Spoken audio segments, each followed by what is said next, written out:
Hey everyone, Bill Huizenga here in Washington, D.C., wrapping up our final vote of this year and this Congress. We will be going sine die in a few days, but this was the continuing resolution that brings us into next year. It's a 3-month continuing resolution. It funds government at its current funding levels. Does have about $100 billion in disaster relief for folks, North Carolina, Georgia, out west, places that have been hard hit. There's also about $10 billion for farmers who have also been hit with a number of aid issues and weather and other things.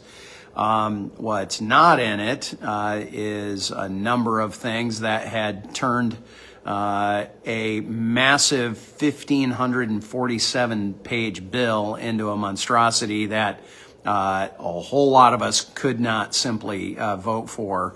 It was completely out of control, but it had been taking on water well before Elon Musk and President Trump even weighed in. I didn't see that thing passing at all. That got skinnied down to 118 pages. That is far better. Now, we still have not dealt with the debt issues that we have, and some of those other things. We are going to have to deal with those and have the courage to be able to deal with those. But this is making sure that our men and women in uniform, those corporals and privates who are living paycheck to paycheck oftentimes and not making a whole lot of money, that they're going to get paid, that they deserve that. It's going to make sure that government services are open and available, making sure that there's not a shortage at TSA as people are trying to travel and those kinds of things. So, like I said, this brings us into the new year and a new administration. The absence, frankly, of Joe Biden in this whole process has been very noticeable, but we've got to make sure that the House has its ability to move forward. We're going to have different partners in the Senate. That's going to be a huge change, positive change, and I'm looking forward to it. So, just wanted to give you a quick update. It did pass. It was like 366 votes, I think, for it. It was well above the 2/3 threshold that was needed for it to pass. I believe there was about 28 votes against it. And I understand some of the rationale of that because as author of the fiscal crisis and debt commission bill, the bipartisan bill, I fully understand where we're at as a country and how we've got to change this around. So, some are saying. I'm just catching a couple of comments about whether we should really have a debt limit and a debt ceiling, I should say, a debt ceiling vote.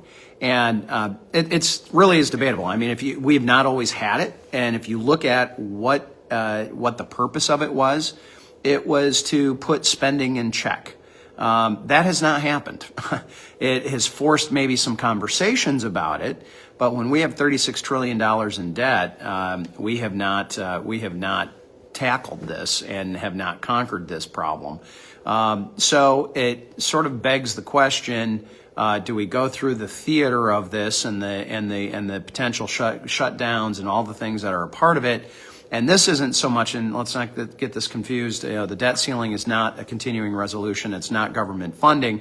It's about paying bills and obligations in retrospect for what has been spent. And that's a very different debate and situation than what we currently have with the continuing resolution that had been been sort of dragged into this. Now, what the plan and the anticipation is that we're going to need to address this situation with the debt ceiling vote specifically in budget reconciliation. That will come earlier next year. On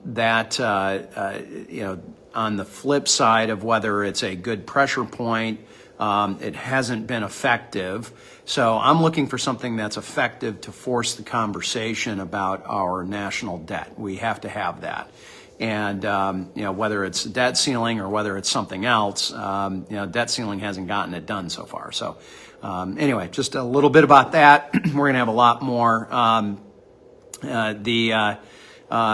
I'm seeing somebody asking, was it an A package or the B short package? It was the B short package, meaning it wasn't the 1,547 page massive monstrosity Christmas tree that made the Rockefeller Plaza Christmas tree look like it was a Charlie Brown Christmas tree. So this was very much a skinny down, the essentials of keeping government open, plus some disaster relief and some farm relief that were in there. So there was no transferring of property for a stadium here in Washington, D.C. There was no federal money for the Francis Scott Key Bridge and some of those things that were in that other massive bill. So anyway, and I'm seeing somebody else saying, did you vote for a pay raise? No, that was not in this at all.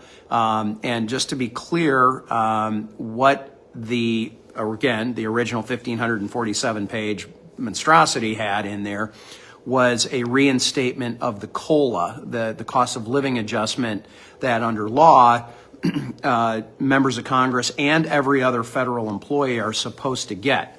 What we have been doing continually is exempting ourselves from that. So pay has not changed. We have not gotten a COLA.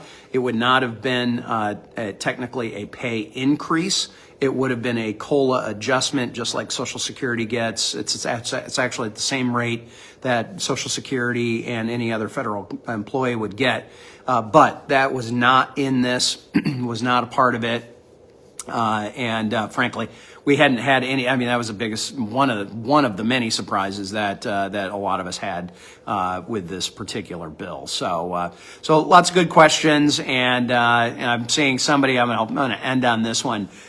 Get some rest and Merry Christmas. Well, likewise to you all. Blessings to you and your family. I hope everybody travels safely. Hope you're able to gather with your loved ones in this very special season. And God bless. And we're going to try to do a year-end wrap-up video as well, either sometime maybe between Christmas and New Year, as we're getting ready to get sworn in again in a new Congress on January 3. And then that's going to be a busy couple of weeks. January 3, swearing in for the House and the Senate. Then on January 20, the inauguration of Donald Trump. The second inauguration of Donald Trump happens.